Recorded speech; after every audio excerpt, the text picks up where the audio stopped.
Let's talk about Blood Parliament. Blood Parliament. Umewatch your documentary? Mara 5. So what do you think? What do you make of it? First, it has rekindled wounds. Kuna venye imechokora kidonda yenye tulikuwa tumefunika. It's very painful to see young people, promising souls, who some of them are university students with a whole life ahead of them, being killed like that. And instead of being arrested if they have a crime and being taken to court. And no police officer has a right to end anybody's life. No police officer has that right. So it's been very painful watching that thing. And we must revisit. I'm telling all the young people in Kenya, bana kueni ready to revisit it. We can't let it lie down. We have to revisit it. And it may not have to wait to 2027. We can do it earlier. Yes. Okay. Juka uliona debate ilikuwa parliament juzi when they were talking about the documentary, and most MPs felt ni kama ilikuwa clout or something. They were extremely insensitive. But again, most of these members of parliament, some of them have come to power through violence. So they are not shocked about killing people because they've killed people themselves. So that's why we have a very insensitive parliament. Na ndio naambia majenzi, it's not enough to be a voter. Let's go take over that parliament. Let's go be the MPs. Ili president akileta mchezo, unapata tuko na out of the 400 MPs, tuko na majenzi 300. We just impeach that president. Faster bila kupoteza time. So that parliament is very insensitive, and shame on all the members of parliament who showed insensitivity to families that are mourning to date. Kuna watu wako missing, 89 people are missing, they've never been found. Some say they were being grinded as in a meat grinder in Lavington. Others say they were being cremated or burnt to death by the NIS. To this day, we don't know where those people are. Families are looking for their children. This is somebody's husband. This is somebody's child. Yeah. So the shame on them. There's an MP who was killed yesterday. Yes. What do you make of that? Honorable Ngondo Were, our condolences to his family. However, juu mimi ni msema kweli, I know Honorable Ngondo Were. He was quite a violent human being. There are many people who have been hurt and injured, especially young people, youth, wenye wanatumika vibaya kwa siasa, wanapigwa mapanga. I know very many victims, some of them people I know or even went to university with. So poleni to the family for the pain that you're feeling, but this man chose his life and that is how he has died. Okay. Also 6 people, I think ilikuwa Barikoi Angara Barikoi. Yes. It's about land grabbing. That's 6,500 acres. It's all about land grabbing.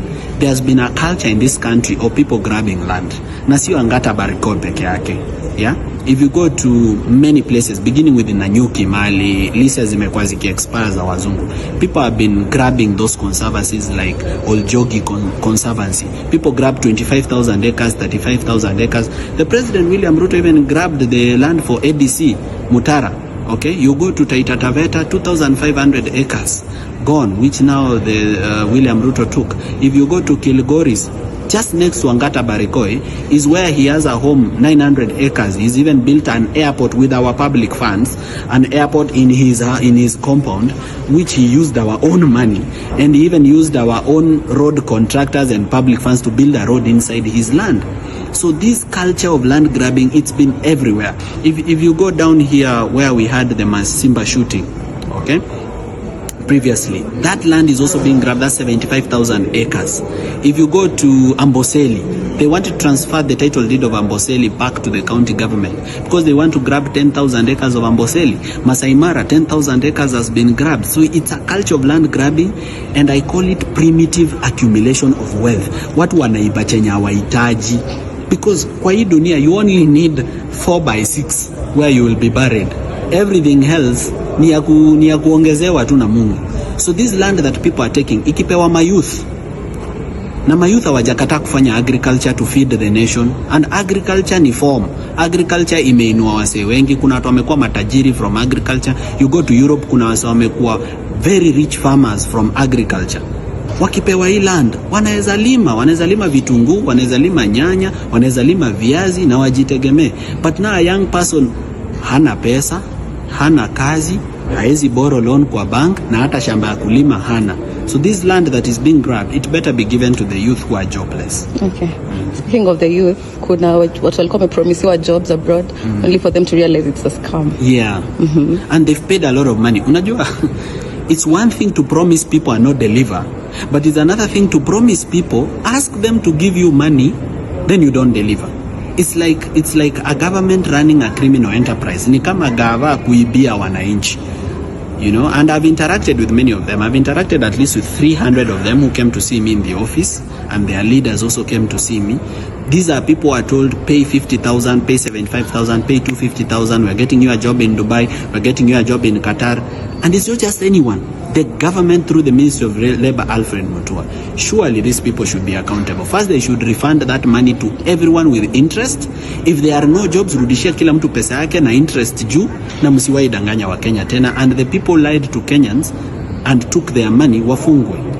Yes. There's a coalition kind of being formed by opposition leaders. Gachagua, Matiangi, Thika, Kalonzo Musyoka. What do you make of that? Watu ni wakora. Those are jokers. Kenyans should not trust those people. Those are the other side of the coin of William Ruto. If you go through Eugene Wamalwa, you find he was the CS for water when Aurora and Kimware Dam happened. I took you to the Vampire Diaries for Itare Dam, where 19 billion has already been withdrawn and there's nothing. I took you to Thwake Dam, which is worth 36 billion. Now it's going to cost us 49 billion. I have taken you to Mwache Dam, which is worth 35 billion. This is the guy who was in office. This guy was Museveni's lawyer. Why are you trusting these people? Yeah, you go to this person called Mithika Linturi. He was caught in a Nanyuki hotel with a rape case.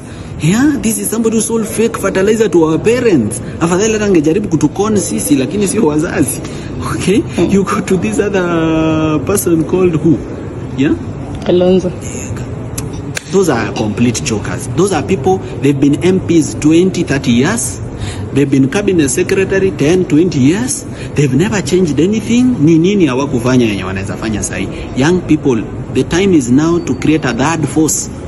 Wachana na serikali, wachana na opposition. Ruto waende, opposition wakora waende.